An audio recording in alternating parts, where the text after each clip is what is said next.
បងប្អូនស្គាល់ដើមឈើមួយដើមនេះឯងនេះគឺជាដើមកង្កោកគិតទៅវាអាយុកាលខ្ទង់21 22ឆ្នាំ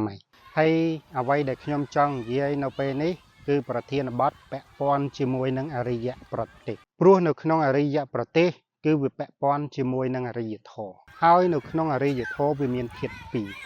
មានសង្គមធម៌ហើយនិងវប្បធម៌ហើយនៅក្នុងវប្បធម៌ហ្នឹងគឺវាមានចំណុចសំខាន់មួយពាក់ព័ន្ធជាមួយនឹងមរតកដើមឈើនេះវាជាមរតករបស់ខ្ញុំដែលខ្ញុំបានដាំវាឡើងគឺពេលដែលខ្ញុំនៅរៀននៅសាលាខាងក្រោយហើយឥឡូវហ្នឹងសាលាខាងក្រោយហ្នឹងវាคล้ายទៅជាសាលាដែលក្មួយខ្ញុំរៀនអញ្ចឹងវាជាមរតកដែលខ្ញុំបានបន្សល់ទុកនៅនេះវាគ្រាន់តែជាដើមកង្កោកមួយដើមតែប៉ុណ្ណោះទេដែលខ្ញុំបានបន្សល់វាកាលពេលដែលខ្ញុំនៅរៀនប៉ុន្តែអ្វីដែលខ្ញុំចង់និយាយនោះគឺថាបើសិនជាមនុស្សជំនាន់មុនបានបន្សល់នៅមរតកដែលមានភាពល្អប្រសើរសម្រាប់មនុស្សជំនាន់ក្រោយវានឹងធ្វើឲ្យមនុស្សជំនាន់ក្រោយមានការរីកចម្រើនព្រោះសមត្ថភាពចំណេះដឹងធនធានលទ្ធភាពគ្រប់បែបយ៉ាងរបស់មនុស្សជំនាន់មុនវានឹងคล้ายទៅជាមរតករបស់មនុស្សជំនាន់ក្រោយវានឹងคล้ายទៅជាមូលដ្ឋានគ្រឹះសម្រាប់មនុស្សជំនាន់ក្រោយក្នុងការរីកចម្រើនទៅមុខទៀតសមត្ថភាពធនធានរបស់មនុស្សជំនាន់មុនរបស់ឪពុកម្ដាយនឹងคล้ายទៅជាមូលដ្ឋានសម្រាប់មនុស្សជំនាន់ក្រោយដើមឈើមួយដើមដែលខ្ញុំបានដាំកាលពី20ឆ្នាំជាងមុនមកដល់ពេលនេះវាคล้ายទៅជាកន្លែងពុះជួងកន្លែងក្មេងលេងមានភាពល្អធ្វើឲ្យទេសភាពស្រស់ស្រាយសម្រាប់ទស្សនភាពសាលាហ្នឹងគឺជាមរតកមួយគ្រួសារដែលមានឪពុកម្ដាយមានចំណេះដឹងមានសមត្ថភាពផ្ដល់នៅធនធានទុកឲ្យកូនចៅជំនាន់ក្រោយធ្វើឲ្យកូនចៅគាត់កើតមកមានជីវភាពល្អប្រសើរមានទាំងសមត្ថភាពមានទាំងលទ្ធភាពល្អប្រសើរធ្វើឲ្យជីវភាពកូនចៅរស់នៅក្នុងភាពសុខសាន្តប៉ុន្តែបើសិនជាគ្រួសារមានឪពុកម្ដាយជាអ្នកក្រក្រៃមិនមានសមត្ថភាពដូច្នេះ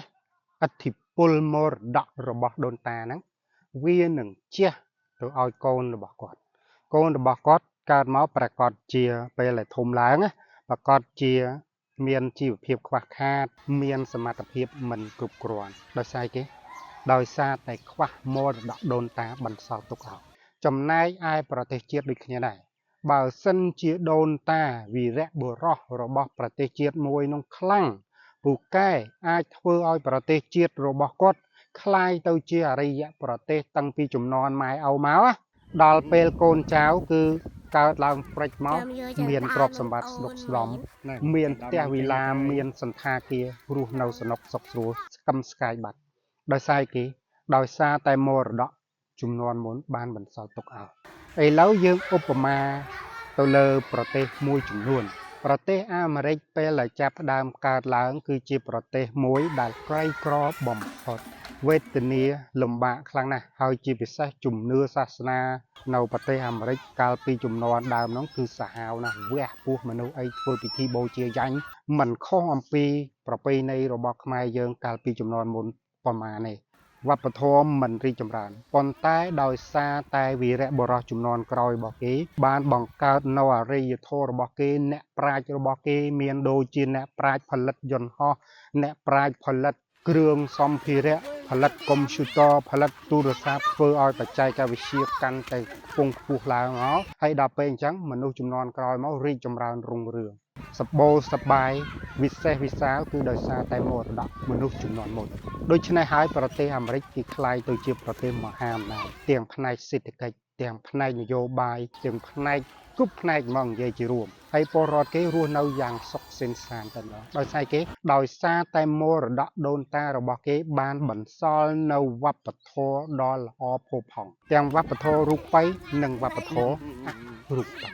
ឃើញទេដោយសារគេដោយសារតែមរតកដូនតាគេដោយឡែកយើងនិយាយមកខ្មែរយើងវិញខ្មែរយើងធ្លាប់មានអរិយធម៌រុងរឿងខ្លាំងក្លាច្រើនលើកច្រើនសារហើយក៏យើងធ្លាប់មានអរិយធម៌មហន្តរាយ ច្រើនលើកច្រើនសារដែរនៅក្នុងសិភៅអរិយប្រទេសរបស់ខ្ញុំក៏ខ្ញុំមានបញ្ជាក់ប្រាប់អំពីបញ្ហារីកចម្រើនរុងរឿងរបស់ប្រទេសខ្មែរហើយនឹងមហន្តរាយរបស់ប្រទេសខ្មែរផងដែរ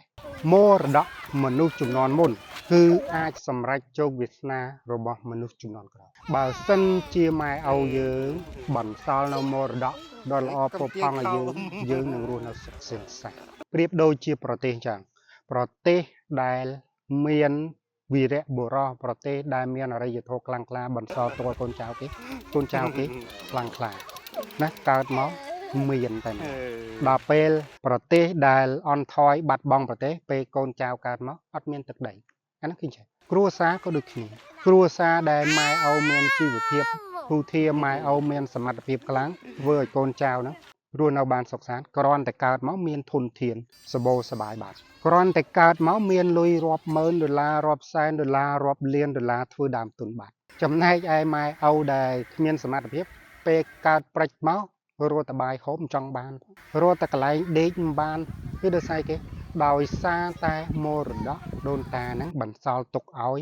វាតិចតួចដូចស្ដើងពេកប្រធានបទថ្ងៃនេះខ្ញុំនិយាយអំពីមរតកគឺដើមចេញអំពីដើមកង្កោកមួយដើមនេះដែលជាដើមកង្កោកខ្ញុំដាំកាលពី22ឆ្នាំមុនពេលដែលខ្ញុំរៀននៅសាលាខាងក្រោយនេះប៉ុន្តែឥឡូវសាលាខាងក្រោយនេះត្រូវបានបង្រៀនក្មួយរបស់ខ្ញុំហើយដើមឈើនេះវាคล้ายទៅជាដើមឈើមួយដែលលោកគ្រូអ្នកគ្រូគាត់ដាក់សួនថែរក្សាដើមឈើនេះវា20ជាងឆ្នាំវាគួរតែធំប៉ុន្តែវាមិនធំតែក៏វាមិនងាប់ដែរវានៅណានេះវាជារដូវប្រាំងបើរដូវផ្ការីកវិញគឺស្អាតណាស់ខ្ញុំធ្លាប់មកលេងផ្ទះហើយឃើញវារីកផ្កាគឺរីកឈ្ងុយឆ្ងាយស្អាតដើមឈើមួយដើមហ្នឹងប្រធានបទថ្ងៃនេះគឺយើងនិយាយអំពីមរតកមនុស្សជំនាន់មុនបើសិនជាយើងចង់ឲ្យកូនចៅយើងជំនាន់ក្រោយមានជីវភាពល្អប្រសើររស់នៅសុខសេនសានគឺយើងត្រូវតែបន្សល់នៅមរតករបស់យើងទុកឲ្យមនុស្សជំនាន់មរតករបស់យើងមិនចាំបាច់អ្វីច្រើនស្ដុកស្ដំលើសអំពីសមត្ថភាពរបស់យើងទេគឺធ្វើទៅតាមលទ្ធភាពធ្វើទៅតាមសមត្ថភាពរបស់យើងប្រៀបដូចជាដើមកង្កោកមួយដើមនេះអញ្ចឹងខ្ញុំបន្សល់ទុកវានៅគឺនៅពេលដែលខ្ញុំនៅជាសិស្សសាលានៅអនុវិទ្យាល័យកាលនោះសាលាខាងក្រោយនេះជាអនុវិទ្យាល័យខ្ញុំរៀននៅថ្នាក់ទី5ទី6អីហ្នឹងគឺនៅខាងក្រោយហ្នឹងហើយដើមឈើហ្នឹងវាជាមរតកមួយហើយដាំដើមឈើនេះខ្ញុំអត់មានចំណាយលុយមួយកាក់មួយសេននៅក្នុងការដាំទេដើមកង្កោកមួយនេះគឺខ្ញុំទៅដកកូនកង្កោកទូចនៅក្បែរពហិវត្តព្រោះនៅក្បែរពហិវត្តហ្នឹងមានដើមកង្កោកច្រើនវាដុះចោលតែអញ្ចឹងខ្ញុំគ្រាន់តែដកវាមកយកមកដាំយកមកដោតហើយស្រោចទឹកហើយវារស់ដែរវារស់ដែរคล้ายទៅជាមរតកមួយអ្វីដែលខ្ញុំចង់និយាយសំខាន់ពេលនេះគឺមរតកហើយមរតកដែលសំខាន់ជាងដើមឈើទៅទៀតនោះគឺមរតកនៃសៀវភៅអរិយប្រទេសសៀវភៅអរិយប្រទេសដែលខ្ញុំបង្កើតឡើងនេះមិនមែនបង្កើតឡើងក្នុងគោលបំណងដើម្បីតែលក់យកលុយតែប៉ុណ្្នឹងទេបើសិនជាខ្ញុំមានគោលបំណងដើម្បីតែលុយខ្ញុំអត់និពន្ធសៀវភៅនេះទេព្រោះអីព្រោះទី1ខ្ញុំជាអ្នកនិពន្ធភាពយន្តខ្ញុំក្លាយទៅជាអ្នកនិពន្ធភាពយន្តតាំងពីឆ្នាំ2012ខ្ញុំមានសមត្ថភាពជាអ្នកដឹកនាំផលិតភាពយន្តបានប្រាក់ខែក៏ខ្ទង់$1000ដែរព្រោះមានជំនាញច្រើនផ្សំចូលគ្នាវាខ្ទង់1000ដែរអញ្ចឹងខ្ញុំប្រើតែសមត្ថភាពរបស់ខ្ញុំក៏អាចរស់បានដែរហើយការងារនិពន្ធភាពយន្តជាការងារដែលខ្ញុំស្រឡាញ់ចូលចិត្តទៀតតាំងពីក្មេងមក15ឆ្នាំទម្រាំក្លាយទៅជាអ្នកនិពន្ធអញ្ចឹងវាមិនមែនងាយប្រហែលណាប៉ុន្តែហេតុអីបានជាខ្ញុំសុខចិត្តបោះបង់ពេលវេលានៅក្នុងការរកប្រាក់កាសនោះហើយមកនិពន្ធសៀវភៅអរិយប្រទេសនេះឡាគឺវាជាលក្ខណៈអញ្ចឹងដោយដើមឈើនេះអញ្ចឹងវាជាលក្ខណៈនៃការទុកជាមរតកដើម្បីយើងអាចរស់នៅសុខសាន្តបានវាមិនមែនពឹងផ្អែកទៅលើតែលុយទេលុយវាប្រៀបដូចជាទឹកអញ្ចឹងដើមឈើវាត្រូវការទឹកប៉ុន្តែក្រៅពីទឹកក៏វាត្រូវការពន្លឺព្រះអាទិត្យដែរក៏វាត្រូវការមានជីវជាតិស្អីផូស្វ័រប៉ូតាស្យូមអីម៉ាណេស្យូមរ៉ែដែកស្អីមួយចំនួនទៀតដើម្បីទ្រទ្រង់វាដែរយ៉ាងណាមិញដូចគ្នាដើម្បីរស់នៅសុខសាន្តមិនមែនពឹងផ្អែកទៅលើតែលុយមួយមុខឡើយដូចជានៅខាងក្បាលនៃសៀវភៅនេះឃើញខ្ញុំមានដាក់ច្បាស់ណាស់ គឺមានរហូតដល់5ចំណុចសំខាន់ហៅថា5ឋានទៅអាចផ្ដល់នូវភាពសុខសាន្តយ៉ាងពិតប្រាកដដោយសារតែកត្តានឹងហើយទៅខ្ញុំចំណាយពេលវេលានិពន្ធចងក្រងសិភៅអរិយប្រទេសឡើងក្នុងគោលបំណងទុកជាមរតកសម្រាប់មនុស្សជំនាន់ក្រោយព្រោះបើសិនជាការធ្វើឲ្យប្រទេសជាតិយើងคล้ายទៅជាអរិយប្រទេសបានយ៉ាងពិតប្រាកដអ្នកដែលរស់នៅសុខសាន្តមិនមែនតែខ្ញុំម្នាក់ឯងទេកូនចៅខ្ញុំក្មួយខ្ញុំចៅទួតចៅលាខ្ញុំនិងពលរដ្ឋខ្មែរទូទាំងនគរជំនាន់ក្រោយនឹងរស់នៅសុខសេនសាន្តដោយដែលខ្ញុំបានឧទាហរណ៍រឿងប្រទេសទៀតពីខាងដើមអញ្ចឹងប្រទេសជាតិដែលមានវីរៈបុរសបង្កើតនៅសមិទ្ធផលទុកឲ្យកូនចៅគេជំនាន់ក្រោយធ្វើឲ្យប្រទេសគេរុងរឿងកូនចៅគេកើតមករស់នៅសុខសេនសាន្តតែម្ដងចំណែកឯប្រទេសដែលមានដូនតាបរាជ័យនៅក្នុងការរក្សាទឹកដីពេលដែលកើតមកអត់មានទឹកដីคล้ายទៅជាជនជាតិចំណុះគេคล้ายទៅជាជនជាតិភាគតិចជនជាតិភាគតិចជនជាតិចំណុះគេត្រូវបានគេធ្វើបាបច្រើនសម្បើមណាស់មិនមែនជារឿងធម្មតាទេទោះបីជាមានច្បាប់សិទ្ធិមនុស្សការពារទោះបីជាមានអង្គការពិភពលោកការពារក៏ដោយក៏មិនអាចរស់នៅបានសុខសេនសាន្តដែរដោយសារតែយើងអត់មានទឹកដីខ្លួនឯងឧបមាថាយើងអត់មានដីកន្លែងសម្រាប់ធ្វើផ្ទះរស់នៅយើងរស់នៅកន្លែងណារស់នៅតាមចិញ្ចើមផ្លូវរស់នៅតាមសម្បូរផ្ទះគេតើគេអនុញ្ញាតឲ្យយើងរស់នៅស្រួលទេអត់អាចទេយ៉ាងណាមិញដូចគ្នាការបន្សល់នៅមរតករបស់មនុស្សជំនាន់មុនឲ្យមនុស្សជំនាន់ក្រោយគឺវាមានសារៈសំខាន់ខ្លាំងណាស់អញ្ចឹងហើយការនិពន្ធសិភៅអរិយប្រទេសរបស់ខ្ញុំនេះគឺវាមិនមែនត្រឹមតែដើម្បីលក់យកលុយតែប៉ុណ្្នឹងទេគោលដៅគឺភាពសុខសាន្តរបស់ពលរដ្ឋខ្មែរទូទាំងនគរនៅក្នុងមូលដ្ឋានគ្រឹះនៃភាពជោគជ័យគឺបញ្ជាក់ច្បាស់ណាស់ត្រូវការធាតុ3ទី1គឺអនុត្តរធម៌ទី2គឺអនាចធម៌អនាចធម៌ជាមូលដ្ឋានលោកីយធម៌គឺជាធាតុសម្រាប់ទ្រទ្រង់ធាតុទាំង3វាផ្សំគ្នាទើបធ្វើឲ្យយើងអាចរស់នៅបានអញ្ចឹងហើយបានជាខ្ញុំបង្កើតសិភៅអរិយប្រទេសនេះឡើងហើយក៏ត្រូវតែលក់មិនអាចចែក free បានទេរបស់ដែល free គឺជារបស់ដែលគ្មានតម្លៃរបស់ដែល free គឺជារបស់នុយគឺជារបស់អ្នកគឺជារបស់អន្តៈប្រៀបដូចជាយើងបោះនុយសន្ទូចទៅក្នុងទឹកអញ្ចឹងគឺយើង free ទៅឲ្យត្រីប៉ុន្តែត្រីវានឹងជាប់សន្ទូចសិភៅដែលខ្ញុំផលិតឡើងគឺសម្រិតសម្រាំងសម្បើមណាស់មិនមែនចេះតែធ្វើលេងទៅកូនក្មេងទេដូច្នេះហើយគឺត្រូវតែលក់ព្រោះសិភៅនេះបោះពុំក៏ថ្លៃដែរមិនមែនថោកប៉ុន្មានទេសៀវភៅគឺជាឃ្លាំងនៃចំណេះដឹងសៀវភៅគឺជាឃ្លាំងនៃអនុត្តរធម៌ឃ្លាំងនៃប្រាជ្ញរៀនតាមអ្នកប្រាជ្ញអ្នកនឹងคล้ายទៅជាអ្នកប្រាជ្ញคล้ายទៅជាបណ្ឌិតរៀនតាមពាលអ្នកនឹងคล้ายទៅជាជនពាលរៀនតាមចោរអ្នកនឹងคล้ายទៅជាចោររៀនតាមចចកអ្នកនឹងคล้ายទៅជាចចកដូច្នេះការរៀនគឺសំខាន់ណាស់វាអាចសម្រេចជោគវាសនារបស់អ្នកវានឹងកែប្រែជោគវាសនារបស់អ្នកឲ្យផ្លាស់ប្ដូរផ្នត់គំនិតរបស់អ្នកបង្កើតឲ្យអ្នកคล้ายទៅជាមនុស្សថ្មីមួយទៀតបានដូច្នេះការរៀនគឺមានសារៈសំខាន់ខ្លាំងណាស់អញ្ចឹងហើយបានជាការចងក្រងសិភៅអរិយប្រទេសរបស់ខ្ញុំនេះគឺពោពេញទៅដោយការយកចិត្តទុកដាក់គឺចំណាយពេលរហូតដល់12ឆ្នាំណាមិនមែនជាការធ្វើលេងទេគឺយើងសិក្សាគ្រប់ជ្រុងជ្រោយទាំងផលប៉ះពាល់ទាំងប្រយោជន៍ដែលនឹងទទួលបាននេះគឺជាហេតុផលគ្រប់បែបយ៉ាងដែលយើងផលិតសៀវភៅនេះឲ្យមានគុណភាពល្អបំផុតនោះគឺដើម្បីទុកជាមរតកដូចជាដើមឈើនេះអញ្ចឹងទុកជាមរតកសម្រាប់មនុស្សជំនាន់ក្រោយរស់នៅសុខសេនសាន្តសមត្ថភាពធនធានរបស់យើងនៅពេលនេះវានឹងคล้ายទៅជាមរតករបស់មនុស្សជំនាន់ក្រោយខ្ញុំប្រើពេល12ឆ្នាំចងក្រងសៀវភៅនេះវាคล้ายទៅជាមូលដ្ឋានសម្រាប់បងប្អូនយកទៅសិក្សាយកទៅរៀនសូត្រ12ឆ្នាំនៃជីវិតរបស់ខ្ញុំវាคล้ายទៅជាមូលដ្ឋានរបស់បងប្អូន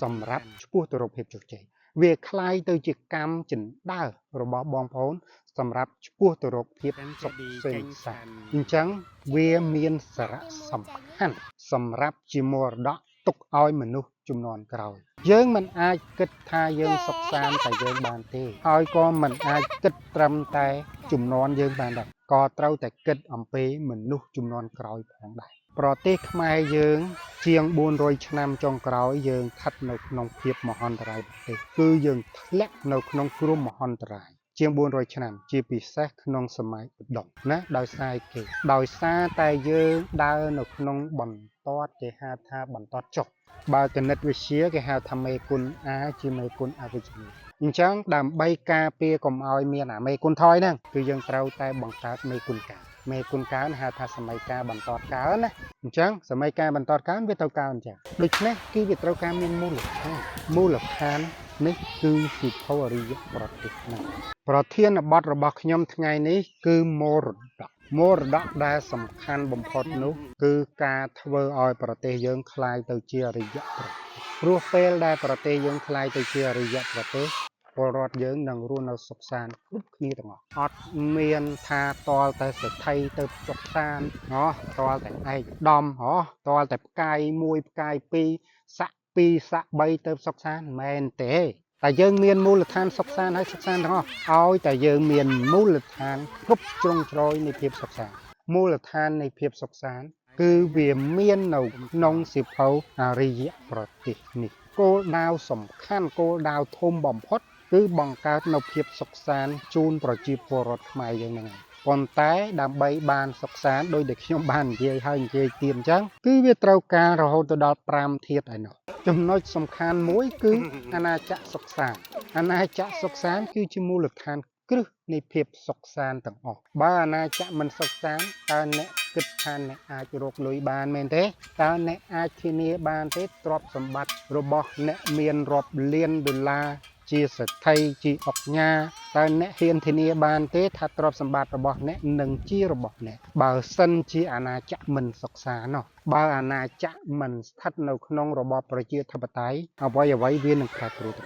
ដូច្នេះហើយគឺយើងត្រូវតែមានមូលដ្ឋាននៃភាពសុខសាន្តមូលដ្ឋាននៃភាពសុខសាន្តគឺសិក្សាអំពីចិត្តសាស្ត្ររបស់មនុស្សផងដែរនៅក្នុងចិត្តសាស្ត្ររបស់មនុស្សគឺវាមាន5ក្រុមធំតែខ្ញុំមិនទាន់បកស្រាយទេគឺចាំបកស្រាយនៅវីដេអូក្រោយនៅក្នុងវីដេអូនេះខ្ញុំចង់និយាយអំពីមរតកក្នុងនាមយើងជាពលរដ្ឋយើងត្រូវតែបន្សល់នៅមរតកសម្រាប់ពលរដ្ឋខ្មែរជំនាន់ក្រោយក្នុងនាមយើងជាម៉ែជាឪយើងត្រូវតែបន្សល់មរតកសម្រាប់កូនចៅយើងជំនាន់ក្រោយក្នុងនាមយើងជាបុព្វបុរសរបស់ជនជាតិខ្មែរជំនាន់ក្រោយពេលនេះយើងអត់ទាន់ក្លាយទៅជាបុព្វបុរសទេប៉ុន្តែនៅពេលដែលយើងមានកូនមានចៅឬក៏ពេលដែលយើងស្លាប់បាត់ទៅមនុស្សជំនាន់ក្រោយកើតមកយើងនឹងក្លាយទៅជាបុព្វបុរសហើយដូចជាដើមឈើនឹងអញ្ចឹងកាលពេលដែលខ្ញុំដាំវាគឺខ្ញុំនៅជាកុមារភាពទេពេលនោះខ្ញុំមិនមែនជាបុព្វបុរសឡើយប៉ុន្តែ20ឆ្នាំក្រោយ22ឆ្នាំក្រោយដើមឈើនេះវាคล้ายទៅជាមរតករបស់ខ្ញុំបន្សល់ទុកឲ្យក្មេងៗនៅក្នុងសាលាបឋមសិក្សាមួយនេះទោះបីជាក្មេងៗទាំងអស់គាត់អត់ដឹងថាដើមឈើនេះខ្ញុំជាអ្នកដាំក៏ដោយទៅជាប្រយោជន៍សម្រាប់ពួកគាត់ក្នុងការសិក្សារៀនសូត្រឃើញណាអញ្ចឹងមរតកគឺវាសំខាន់ខ្លាំងណាស់សម្រាប់មនុស្សជំនាន់ក្រោយអូខេសូមបងប្អូនទិញសៀវភៅអរិយប្រទេសដើម្បីចូលរួមនៅក្នុងការធ្វើឲ្យប្រទេសយើងក្លាយទៅជាអរិយប្រទេសទាំងអស់គ្នាព្រោះប្រទេសកម្ពុជាគឺជាកម្មសិទ្ធិរបស់ពលរដ្ឋខ្មែរទាំងអស់គ្នាមិនមែនជាកម្មសិទ្ធិផ្ដាច់មុខរបស់បុគ្គលណាមួយទេព្រោះរបបប្រជាធិបតេយ្យប្រទេសជាតិជាកម្មសិទ្ធិរបស់ពលរដ្ឋលើកលែងតែប្រទេសផ្ដាច់ការទេប្រទេសផ្ដាច់ការអាហ្នឹងគឺប្រទេសជាតិជាកម្មសិទ្ធិរបស់មេដឹកនាំហើយបើបងប្អូនចង់ដឹងច្បាស់អំពីរបបបងប្អូនមើលនៅក្នុងសៀវភៅអរិយប្រទេសត្រង់ជំពូកទី3និយាយអំពីរបបគ្រប់គ្រងប្រទេសគឺខ្ញុំមានលំអិតច្បាស់សេចក្តីអ្វីទៅរបបប្រជាធិបតេយ្យមានស្អីខ្លះវាមានគោលការណ៍យ៉ាងម៉េចមានយន្តការយ៉ាងម៉េចណាគឺខ្ញុំបញ្ជាក់យ៉ាងច្បាស់